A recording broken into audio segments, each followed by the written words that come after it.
करोड़ों अरबों के कर्ज तले कुचल रही ग्रीस की जनता ने आखिरकार फिर चुना है चुनाव का रास्ता।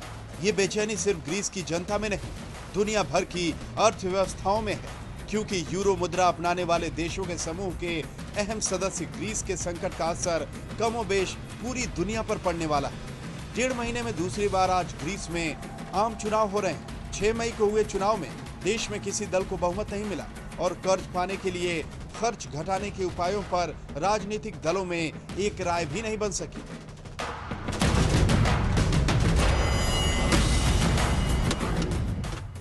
ग्रीस पर 400 अरब डॉलर से ज्यादा का कर्ज हो चुका है। कर्ज का बोझ घटाने के लिए यूरो जोन के देशों ने ग्रीस को कर्ज देने की 3 शर्तें रखी थी।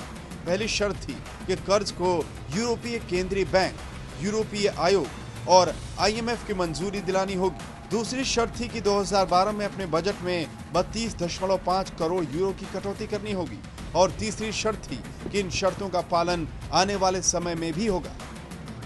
इनमें से कटौती की शर्तों के खिलाफ ग्रीस की जनता सड़कों पर उतर गई। पिछले चुनाव में सरकार बन नहीं पाई थी।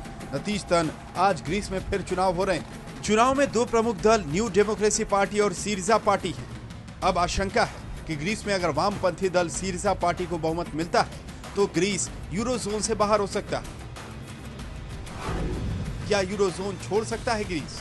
ग्रीस के कर्ज का आंकड़ा GDP का करीब 150% पहुंच चुका है। ग्रीस को कर्ज चुकाने के लिए भी कर्ज मिलना मुश्किल है, क्योंकि कर्ज पाने की शर्तों को अभी तक मंजूर नहीं कर सका है ग्रीस, और इन शर्तों का सबसे ज्यादा विरोध वामपंथी सिरिजा पार्टी ही कर रहे हैं। ऐसे में ग्रीस में सिरिजा पार्टी सत्ता में आती है तो ग्रीस यूरो जोन छोड़ने का फैसला ले सकता है। अगर ग्रीस यूरो जोन से बाहर होता है तो खुद तो उसकी जो हालत होगी वो होगी।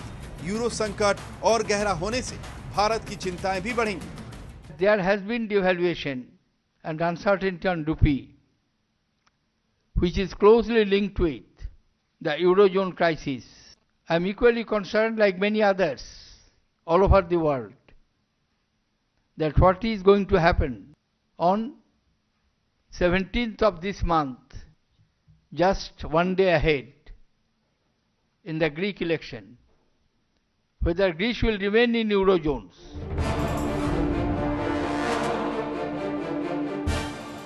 यूरो मुद्रा अपनाने वाले 17 यूरोपीय देशों के समूह की अर्थव्यवस्था अमेरिका के बाद दुनिया की दूसरी सबसे बड़ी अर्थव्यवस्था है। यूरो जोन के देशों की अर्थव्यवस्था का GDP 1300 करोड़ अमेरिकी डॉलर से भी ज्यादा है, जबकि भारत का GDP 160 करोड़ अमेरिकी डॉलर का है। यूरो जोन और भारत की अर्थव्यवस्थाएं जुड़ी हुई हैं, लिहाजा यूरो जोन के संकट की परछाई भारत पर भी पड़ती है। यूरो जोन का संकट गहरा होता है तो यूरोपीय देशों से निर्यात में कमी, यूरोपीय देशों की ओर से भारत से आउटसोर्सिंग में कटौती, भारत के IT सेक्टर पर असर, डॉलर महंगा और रुपया कमजोर हो रहा है। डॉलर महंगा होने से यूरोपीय देशों से आयात महंगा, कच्चा तेल महंगा। डॉलर महंगा होगा तो हमारे बाजार से पैसा निकालकर डॉलर में निवेश बढ़ेगा और बर्बाद होगा हमारा बाजार। भारत के लिए चिंता की घरेलू वजह भी है। हाल ही में आए आंकड़ों में भारत की औद्योगिक विकास दर अप्रैल में 0.1% रही है। भारत की वार्षिक विकास दर जनवरी से मार्च की तिमाही में 9 साल के सबसे निचले स्तर 5.2 के आंकड़े पर पहुंच गई। हाल ही में अंतर्राष्ट्रीय credit rating agency Standard and Poor's ने चेतावनी दी है कि यदि भारत आर्थिक सुधार नहीं करता और अपनी आर्थिक विकास दर बेहतर नहीं करता तो वह पूंजी निवेश से संबंधित इन्वेस्टमेंट ग्रेड रेटिंग को गंवा सकता है। अगर ऐसा हुआ तो भारत में निवेश को जबरदस्त नुकसान पहुंच सकता है। भारत की चिंता को प्रधानमंत्री मनमोहन सिंह ने G20 की बैठक में जाने से पहले भी जाहिर किया है।